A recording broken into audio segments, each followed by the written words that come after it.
Welcome. You are listening to the Be a Better Being podcast hosted by Michelle Zellner and Sasha Berscheid. Michelle and Sasha are here to give you information and inspiration to help you live your healthiest, happiest lives. Thank you for tuning in. We hope you enjoy the show. Greetings. Thank you for tuning in to the Be a Better Being podcast. I'm Michelle Zellner, your host. I am hosting solo today, but I have a really cool guest. I'm super excited. He is not only a neighbor, he's a friend, and he is an incredibly intelligent wealth of knowledge that I'm really super excited to have him on our show today. So, Dr. David Clarke, welcome to the Be a Better Being podcast. Thank you. It's great to be here and always happy to share what I can about the topic of stress and the body and probably a few other things too. Yes, we're going to have a very robust conversation. So as you just mentioned, we're going to be talking about stress, but we're going to talk about it in maybe a little different way than I've had on this show before. June is Men's Health Month, and in the last few years we had a lot of conversations about stress and mental health. And from the corporate side, as somebody who does a lot of corporate well-being, I'm very inspired by how many more men are starting to speak up and starting to kind of take their stuff seriously and be curious about it and try to figure things out and do things to get them to a better place. And you and I have had some great conversations, usually in our gym. You're on the bike, I'm on the elliptical. And we talk a lot about these things. And you've written an amazing book called They Can't Find Anything Wrong. And I think what actually got our conversations going was you read my book and it kind of connected us in a way, right? Because we sort of say a lot of the same things. Obviously, yours is from the medical perspective and all the many years of experience that you have dealing with patients. But I love the title, They Can't Find Anything Wrong, because this is what I teach and talk about all the time, that so many of our physical, mental, and emotional health issues are either rooted in chronic stress, or if we have an underlying issue, it is going to be made worse by chronic stress. And I think from maybe the male side of it, whether it's society or it's cultural or it's your family or it's just your own innate beliefs that, you just got to be tough, you got to dismiss it, you got to push it away, you got to ignore it, you got to pretend. And then we have a bunch of things to deal with. So I'm going to be quiet for a minute. Let's let the audience get a little bit of your background, and then I'm going to let you kind of take us into some experiences that you've had and the ways that you help people figure this stuff out. Yeah, that's a great summary, Michelle. I mean, you've given so much to unpack there. I'm not even sure quite where to begin. So I'll begin with my own story, which was that I was getting traditionally trained and my career was going very well in the early years. I mean, I got an award for excellence in medical school. I got into a top hospital training program. I was learning to become a gastroenterologist. I was passing my board exams with flying colors. I mean, everything was going great until I ran into a patient that I didn't know the first thing about diagnosing or treating. And this was in the 8th year of my formal training. And it came as a complete shock to me that I could have been learning all this stuff for all those years. And here's this patient that I didn't know even, where to begin. And she was somebody who had a very serious, severe 2-year long gastrointestinal problem. And her first doctor, her regular doctor, couldn't find anything wrong. The first university that he sent her to couldn't find anything wrong. That university sent us to us for some specialized testing that we did. And my department chair and I were completely convinced that we were going to have an abnormal result with this test because there was no other explanation we could think of for why she was having this problem, but that test was normal as well. And so we were just out of ideas, and I was kind of doing her exit interview. And to make a long story short, accidentally stumbled on the fact that she was struggling with a severe stress. And at that point, I had no idea that stress could make you physically ill, especially not as badly as this woman was afflicted. But it turns out that, yes, the common assumption is that if you have chronic pain or you have an illness, that you must have a disease or an injury that explains that condition. But it turns out that's not necessarily true. It turns out that your brain can create symptoms in your body. And this is what the foundation of everything that you said in your intro, is that the brain can do this to us. And the classic example is called phantom limb pain, where somebody who's had an amputation feels pain at the place where that missing limb used to be. And it can't be the missing limb because it's no longer there. So it's the brain that is doing this. And the brain can do this to anybody, whether they've got all their limbs or not. And it can cause illness in addition to pain. And that's what was happening to this woman. Now, why in the world would your brain do that? Well, it turns out there are studies now that show that the circuits in the brain are different in people who have this condition, which begs the question, well, why is that? Why are these circuits different? And it turns out that is coming from stress. And it can even be, and commonly is, stress that people don't fully recognize. It can be stress from the past. A big one that's present actually in a majority of people is called ACEs, adverse childhood experiences. Anything that is bad and can have a long-term impact on a child, anything you wouldn't want a child of your own to experience can have a long-term impact that can change these circuits that can lead to symptoms in the body. The good news is that we now have a new form of treatment called pain relief psychology. There are several subtypes, but they overlap a lot. So I just call it pain relief psychology. And when we use that, we are able to actually alleviate the symptoms. And this very first patient whom I met in 1982, so I've been doing this for 40 years, over 7,000 patients with no traditional biomedical explanation for their symptoms. This very first patient was cured by a psychiatrist that I referred her to, that I had heard, the psychiatrist had some experience with people with these strange conditions, never expecting for a second that anything good would come of it. And the psychiatrist cured the patient. And I found out about this a few months later when I ran into the shrink in an elevator. And I said, how did you do that? And she, over the next year and a half where I was finishing my training, she gave me the framework. And I thought, okay, I'll see a couple of patients a year like this, and I'll send them off to whatever psychiatrist they have in Portland that can deal with this. There weren't any. Harriet turned out to be a rare individual. And these patients, when they went to mental health and they got cognitive behavioral therapy, it wasn't good enough for them most of the time. They came back, and that's how I got started in this. And the other shock was it was 5 or 6 patients a week. It wasn't 2 a year. It was 5 or 6. It was 35% of the people who were coming to see me.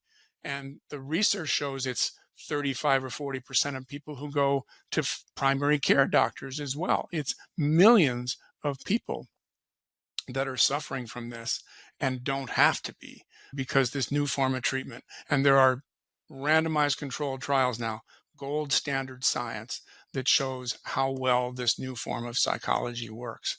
So all of that is very hopeful news for all of the issues that you described in your introduction. But men, as you point out, they have some extra struggles with this, and we can get into that. 80%, 75% of my patients are female. There are reasons for that, but the men have some particular challenges in taking advantage of this new form of treatment. Let's put it that way. So thank you. Great introduction. Yeah, well, thank you for all of that history of these techniques. And I think one thing that's so astonishing to me is this: you've been doing this for 40 years, and yet so many medical professionals don't even consider it, don't even think about it, doesn't even cross their mind. They immediately go to find the disease and give a medication for it. Yeah, you're right. The traditional training, both implicitly and explicitly, is that if there's no biomedical cause, if there's no organ disease or injury, then there's not very many of these people. They're neurotic. It's all in their heads. They're mostly imagining this. You can't do anything to diagnose them.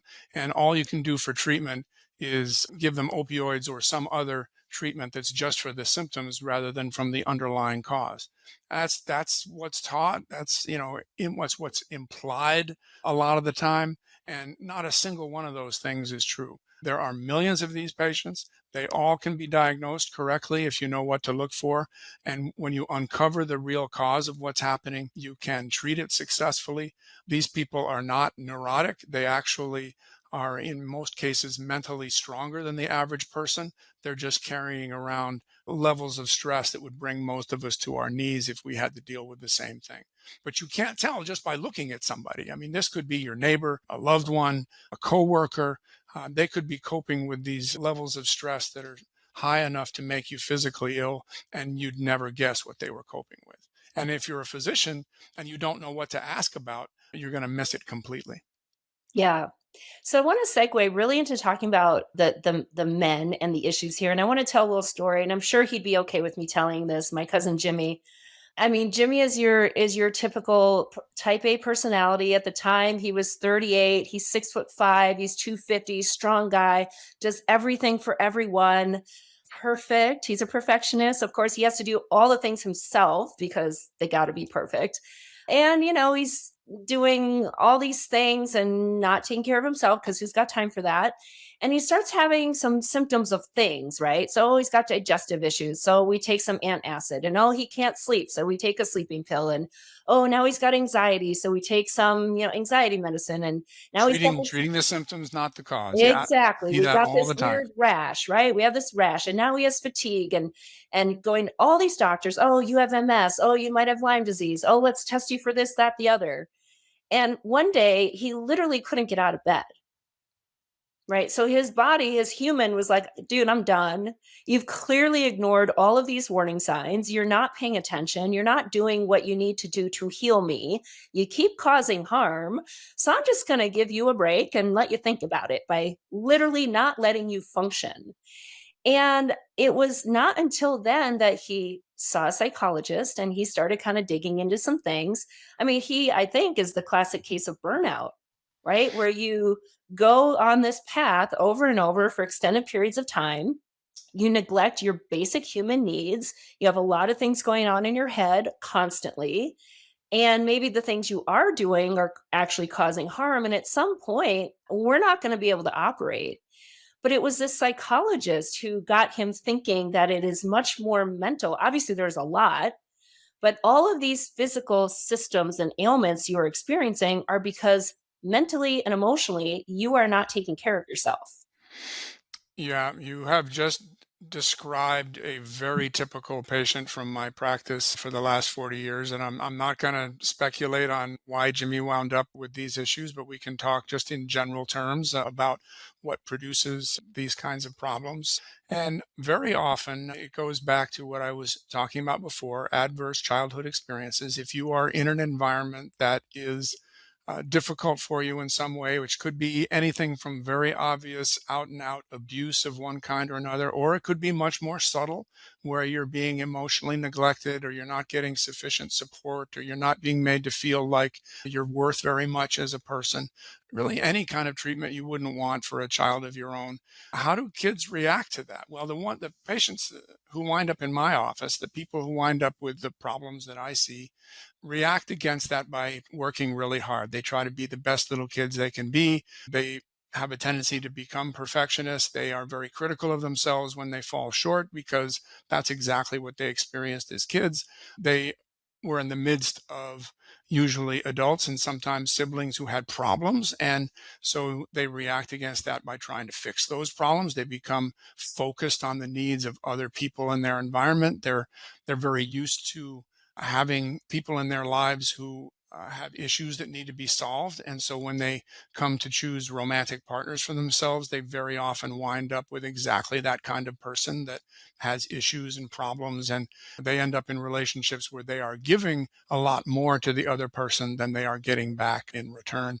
They keep on working very hard. They live lives as if on a treadmill that they never get off. They take care of everybody else, but have trouble putting themselves on the list of people they take care of.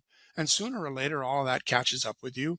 And your body will oftentimes say, okay, look, just as you described, we're not going to let you keep on doing this. We're going to make you hurt so badly or make you so fatigued that you have to step off the treadmill. And we're not going to let you, if you even try to get back on that treadmill, we're going to make you hurt more, or we're going to make you even more fatigued until you figure out how to take care of your own needs. And this is where the challenges for men come in, is that one of the long-term impacts of adversity in childhood is wounding of the self-esteem, being made to feel like you're a second-rate human being. So anything that's in the world that feels disrespectful is a real trigger. And, feeling that you need to go and see a psychologist to get help, that's kind of like disrespecting yourself. That's saying, "Oh, I can't handle my own stress. I'm a weak person that I need this help." And so men tend to try to soldier on without asking for help from anybody else, whether it's a psychologist or not. And they will continue until their bodies just can't take it anymore. And would you also say that in a lot of cases, and this isn't just men, I mean, women do this too, as we know we talked about on this show for sure. But because we're in pain of some sort or we feel disrespected in some way, then maybe we turn to things to feel better, or we, you know, behave in a way that is going to help me distract from the way I feel. And now that behavior or those things we're turning to are now compounding the problems. Is that a fair assessment?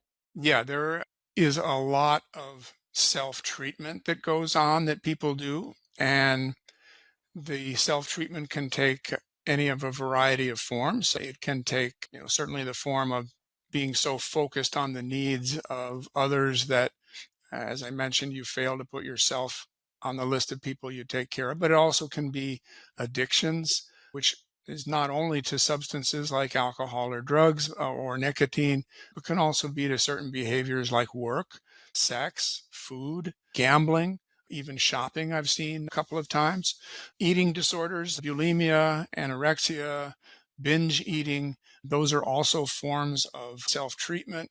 In more extreme cases, cutting behavior, self-mutilation are, in complicated ways, forms of self-treatment for this condition. They serve a purpose. They give people some relief from some of these conditions. So, obviously those are all harmful to people in the long run, but in the short run, because they provide relief, they are something that people indulge into in order to be able to keep going. And I think in some ways, society, shapes the way men are supposed to behave and celebrate some of these things, right? Oh, you're the dude who can chug a beer. You're the cool, fun guy. Or you look at all that food you eat because you're the big, strong versus, I want to eat this nice, manageable portion of super healthy food that's like girly food, right? So there's also this shaping of behaviors because of what society has decided men are supposed to do or not do. And then that probably makes them even less likely to adopt a different kind of behavior because now we're going to have judgment. We're going to have other guys or other people, judging us, criticizing us, joking around, poking fun, which again is a sign of disrespect. And all of that wound is just reopened. So, I mean, Yeah, how what do else you have you, do? Yeah, exactly. What right, do you do about right. that? My response to that is that if people are struggling in this way, they are carrying around a great deal more stress than they recognize. I mean, my patients, I think of them as heroic. I think of them as mentally strong because, as I say, they are carrying around the equivalent of hundreds of pounds of stress that other people don't have. And people may say, well, it doesn't feel like I'm carrying around any more stress than anybody else. Or when I look back at my childhood years, I know that people have been through worse than I have, and it doesn't seem to be that bad. But in fact, my patients are like Olympic weightlifters who are carrying around an extra, 200 pounds on their shoulders without knowing it because they've been carrying that weight throughout their lives and it just feels normal. So I want, first of all, for people to recognize that what they're carrying around was not normal. And one of the best ways to do that is a thought experiment where you imagine yourself a butterfly on the wall of your childhood home, and you are watching a child you care about, your own child or somebody else's, who is trying to cope with everything you went through as a kid. And are you seeing anything that that kid is coping with that would make you sad or angry to see it happen? One patient is very memorable for me. It was actually a Hollywood actress, and I asked her that question because she was telling me up and down that her childhood wasn't that bad. And it turned out that her parents just fought with each other verbally and emotionally all day long. And she was the only kid in the household. So she was the peacemaker. She was constantly trying to get them to, get along even as a small child. And she said, nobody actually abused me. Nobody touched me against my will. It really, other people have been through so much worse than I have. And so I asked her to do this thought experiment and imagine her beloved niece in that home while she's unable to intervene and just has to watch the niece try to deal with her parents. And she just stared at me, thinking about that for several minutes, and finally said, at the end of watching that for a week, I would shoot myself. And that was the first time she realized just how difficult it had been, that she had been carrying around this enormous burden of stress. And I want my male patients especially to recognize that, if you're carrying around 200 pounds of stress and you're trying to go about your day, it's going to be a challenge. And you need to get someone to help you put those 200 pounds down so you can realize and respect yourself for how much you've had to go through, because it's typically for someone with these kind of symptoms like Jimmy's a whole lot more than they know. Yeah, and I think, when these things manifest in men, again, some of it like, oh, we're supposed to be tough, right? And so I don't need you to help me. I'm tough and strong. I can do it myself. And I will challenge people like, you might be able to do it yourself, but you're not supposed to do it yourself. And you shouldn't do it yourself. And you can do it to yourself, but it's going to come at a great cost. And so, how do you break through to that guy who is just determined that this is just the way he is and he can't help it? And, this is what I'm supposed to do and be? Like, how do you make a mindset shift or help somebody make that mindset shift? Yeah, it's can be very challenging for people to recognize this. The One of the biggest shocks of my education in this field was understanding just how deep and strong people's emotions were about what they had experienced. That you could have enormous amounts of anger, fear, shame, grief, guilt without knowing it. And it's just, you're not consciously aware of it. So it has to come out somewhere, and it's being expressed via the body. And people just simply don't see it unless they get some help to see it.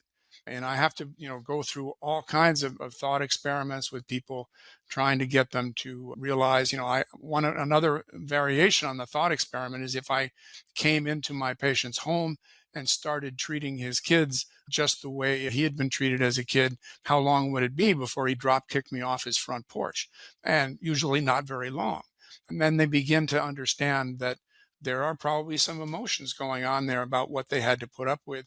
And once they start to connect with those, then they can start to put them into words. They can tell me about them. They can tell a therapist about them. They can write in a journal. Another good exercise is writing a letter to the people who mistreated you as a kid, not to mail it, just to write it.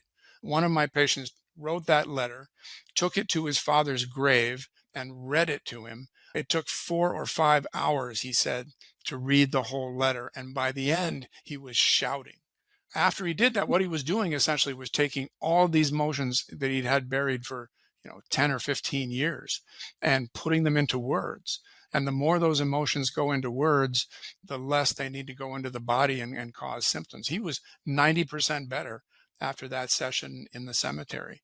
But, he definitely needed help to get there, to realize what the emotions were, to put them into words, to express them in the cemetery the way he did. It took all of those steps. And, that's not something that people have been, typically trained how to do.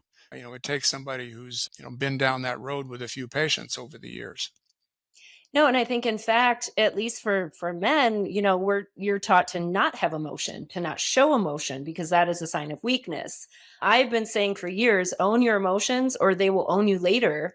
But that means you have to sit with it. And sometimes people don't want to go and sit with it. They don't want to dig in because they don't want to bring up yucky stuff, right? Your human is just trying to protect you.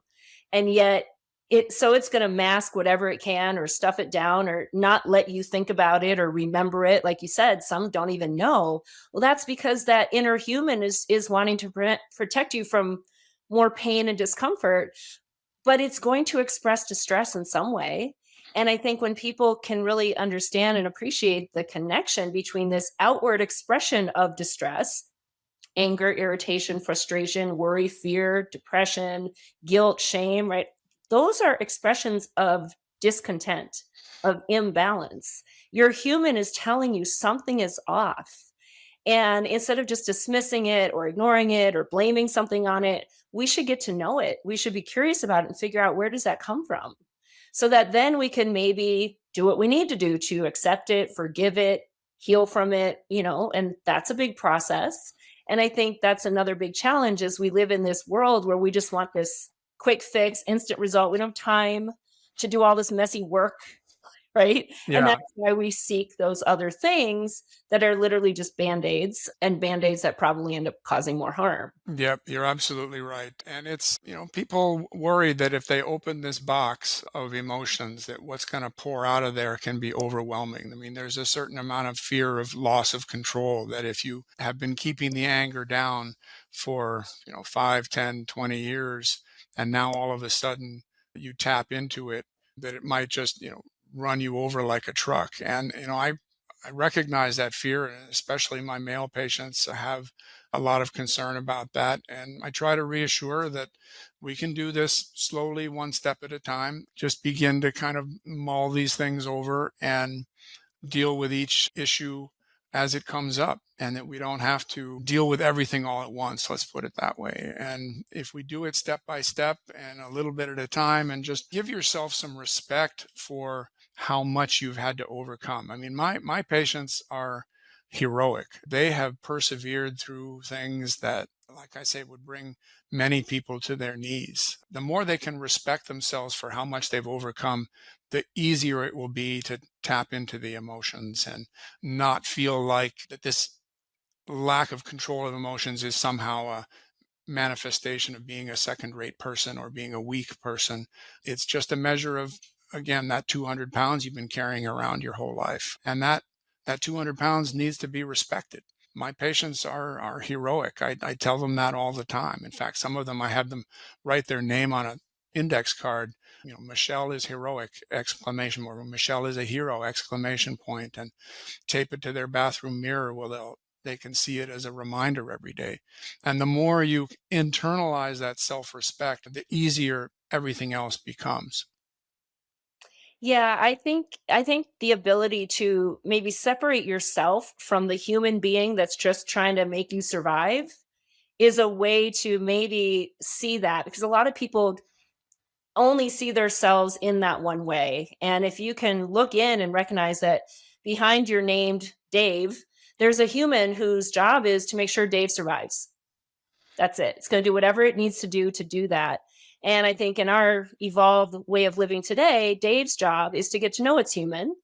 And is it, operating a way that's going to help Dave thrive? And if not, then that's Dave's work to do, right? To get to know the human, educate it, figure it out, give it what it needs so it can heal and then it can thrive. Are you seeing maybe any shifts in the generational approach? Right? Are the younger generations more likely and more open and more willing? Because I guarantee you, there are some people listening who are like, that's a bunch of nonsense. My chronic GI issues have nothing to do with my childhood. Or, my anger isn't because of this. It's because that person does things that makes me angry. Yeah, this is a condition that affects people across the generations. My patients range from adolescents up to people in their 80s, and the issues tend to be very similar. The main difference in the adolescents is that oftentimes the causative problems are within the family, of course, because the person is still living in the family, but it can come about even when everybody in the family is trying to do the right thing. For example, a patient, 17-year-old whose father was killed in a motor vehicle accident when she was 11. And this was not only a personal blow to the family, but an economic blow as well, because he was the main breadwinner for the family. So, in order for the mother and this 11-year-old to economically survive, they both pretty much had to be working. The mother had to get a job, and the daughter, the 11-year-old, had to pretty much take care of everything else around the household and, worked to get some extra money as well when she was old enough. And essentially lost her childhood from that point. Didn't really have any time for herself, just, between schoolwork and helping the household run and supporting mom. There was no space for her to focus on her own needs. And after 6 years of that, her body started protesting and having physical symptoms. So, they were both doing the best they could with a very difficult situation, but yet it was still having this outcome of physical symptoms. So I couldn't really say, oh, there's something bad happened to you, something dysfunctional or injurious or adverse. It was just an outgrowth of a tragedy.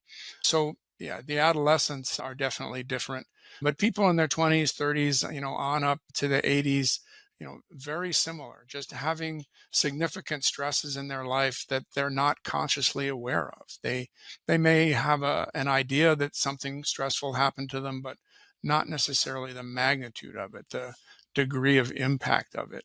And that's where I'm able to help them to see things, especially imagining it the same experiences happening to someone else that they care about. That really gives people insight. But getting back to the point you made earlier about a lot of people saying that, this is all BS, my brain is not doing this to me, I've got a real spinal disc issue.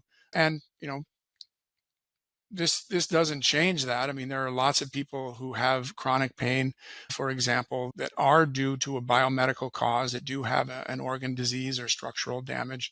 And that's, a significant, but, minority of people with chronic pain. And even people who do have disc issues or say arthritis, say, can have a psychophysiologic disorder at the same time. Psychophysiologic disorder is the blend of psychology and physiology, is the term that my colleagues and I like to use for stress-related illness. You can have both. You can have arthritis and a psychophysiologic cause at the same time, or a minor disc abnormality and a psychophysiologic cause at the same time. And you really haven't done a complete diagnostic evaluation until you look into both possibilities. Where are the stresses that a person has had in their life, and do they amount to enough to produce this level of symptoms? And if they do, let's treat them. Even if they've got nothing to do with your pain, they're still worthwhile treating for their own sake.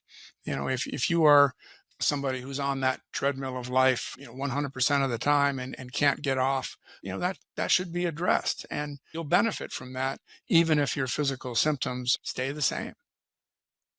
Yeah, I think back to 2 years ago when I had debilitating hip pain. It's because I had degenerated hips. I got 2 new hips. I have 0 pain. So I know mine is not rooted in stress. Not to say that there might not be some other things that are rooted in stress, right? But to your point, clearly there are some actual things that are structurally or physiologically going on. That being said, chronic stress is going to make it worse. Right. So it's still important to address and maybe these deep-seated rooted stressors. And I'm curious, Dr. Clarke, you've been using the term stress when you explain some of the things. In my head, I hear trauma. So, these traumas that we experienced all along the way of life, some very early, some maybe in adulthood. Is it the same, or is there some kind of defining distinction? Yeah, it's kind of a spectrum, isn't it? I mean, one of my patients, a very simple example, he had 8 or 9 months of abdominal pains and he got all kinds of tests for it. And nobody got into a discussion about exactly when and where his pain was happening. And it turned out that he only had his pain when he was driving to work. And he'd had this pain, as I mentioned, for 8 or 9 months. So I said, well, did anything difficult or stressful happen at your workplace? 8 or 9 months ago that might have triggered these pains, because he only got them when he was driving to work. Driving home from work, he was fine. On the weekends, he was fine. So he said, yeah, he was in a two-person office at a major corporation, and his partner in that office was transferred 1,500 miles away. So instantly his workload doubled, and they had difficulty hiring a replacement. So his doubled workload just was carrying right on. So it was, no surprise at all that he would get stomach pains while he was driving to work. So that was an example of what I think most people would call stress. But in more extreme levels, at some point it crosses over into the term trauma. I mean, one of my patients witnessed a murder of her brother. He was, killed by gunshot. 8 years later, 9 years later, she ran into her brother's murderer in a store. He'd been convicted of manslaughter. He served in prison. He was released, but she didn't know he was released. So when she ran into him in the store, it came as a complete shock. And her physical manifestations, her symptoms began soon after that. But, she'd been seeing doctors for 3 years and nobody asked her about whether she'd experienced any trauma. My very first patient, the one with the severe gastrointestinal problem, her father had sexual intercourse with her an average of once a week from age 4 to age 12. You know, to this day, 40 years later, one of the worst sexual abuse stories I have ever heard. Absolutely a trauma for her. But when she was telling me about it, completely calm, used the same tone of voice to describe what happened that she would use to read a grocery list. If you didn't know any better, and I at that time absolutely did not know any better, you would assume that she had processed the trauma, she'd overcome it, she'd moved on. And yet she had this terrible gastrointestinal symptom that nobody could explain. Nobody had touched her against her will for 25 years. It didn't seem possible to me that, as bad as that trauma was, that it could possibly be making her ill in her late 30s. But yet it was. And the psychiatrist showed the patient how the two were connected and helped her to overcome it. And in 3 months, she was cured. So, yeah, I think it's a spectrum. I mean, I've seen lots of patients who were, I think, who were ill physically because of what I would call stress. Another man was a deacon of his church, and the church was splitting apart over a big dispute over religious doctrine, and it was tearing him up that he was losing half of the people in the congregation, and his physical symptoms corresponded exactly to this dispute over the doctrine. So lots of different things that are capable of making people physically ill. Well, and I think that's a really good way to kind of wrap us up here is just to remind people that you have to be tuned into your life and to your body and to the messages your body is giving you. And when something is different, let's number one, make note of it. Let's figure out what else has gone on that right around the same time that could have triggered this. And don't dismiss something that you think is no big deal because it might not be a big deal to you, but it's a big deal to your human. Otherwise, it wouldn't be expressing Your distress. body is your friend. It is trying That's to tell right. you something when you have a symptom that's got no biomedical explanation. Yeah. And working hard to get out of this, we're going to chase a symptom to just fix the symptom. And this is something Sasha and I talk a lot about of, just these band-aids. We are just keep putting on the band-aids and you're going to run out of band-aids. It's not going to work out. The hard work is digging in and figuring it out. And it's not fun. I'm sure it was not fun for that first patient to go back to her 4-year-old self and talk about that, right? And that is because her human just wants to protect her. She Yeah, doesn't want her to have to deal with it again. but And it's yet, it's fun to finally understand why you're ill. I mean, people with this condition, they are looking for answers, and yeah, they are very happy to tell me about some pretty terrible things that they've been through in the hope that it will make a difference, which it does. yeah. So, how does somebody go about finding a doctor like you who will actually help them on this journey? If you go to your primary care and they're just giving you a medication and oh, that's not working, let's give you another one.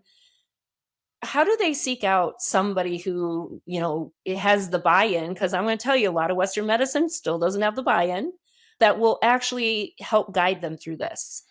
Well, the Psychophysiologic Disorders Association exists for that very purpose. We have a website, endchronicpain.org, which has got lots of scientifically based resources on it. There are books. There's a wonderful app called Curable. It's actually developed in Denver as well as Chicago.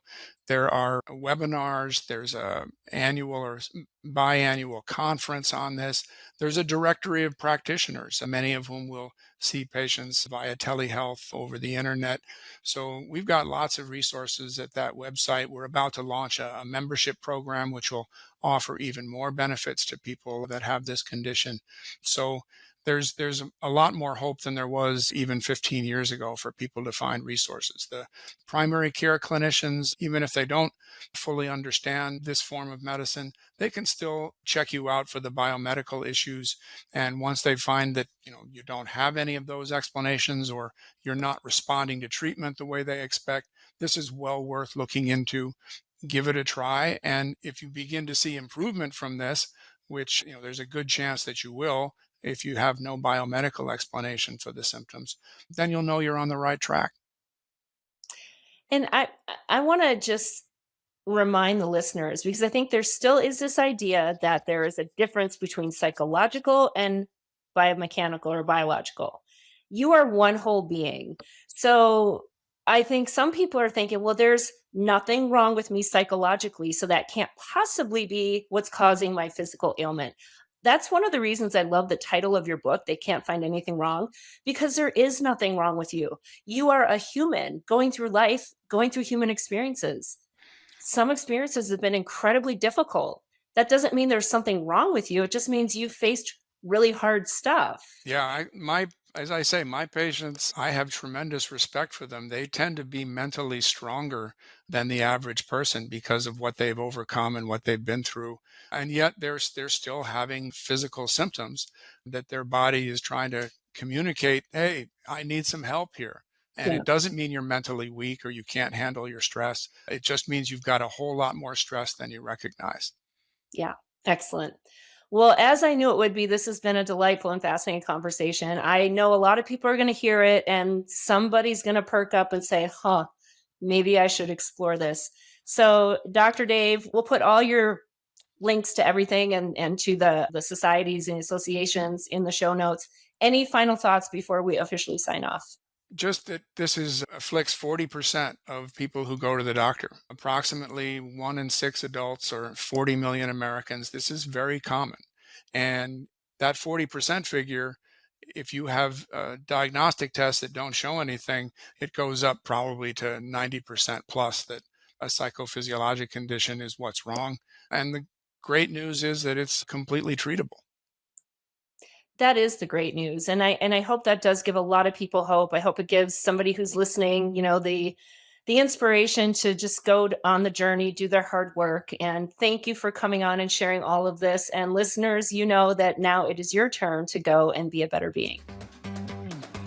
Thank you for listening to the Be a Better Being podcast. Michelle and Sasha hope that what you heard today inspires you to embrace this journey of life with an open mind, a kind heart, and a willingness to learn and evolve. If you enjoyed the content, please help spread their message by subscribing, sharing, and leaving a 5-star review. If you have a show topic idea or would like to be a guest, please visit betterbeings.net and fill out a contact form. Until next time, go and be a better being.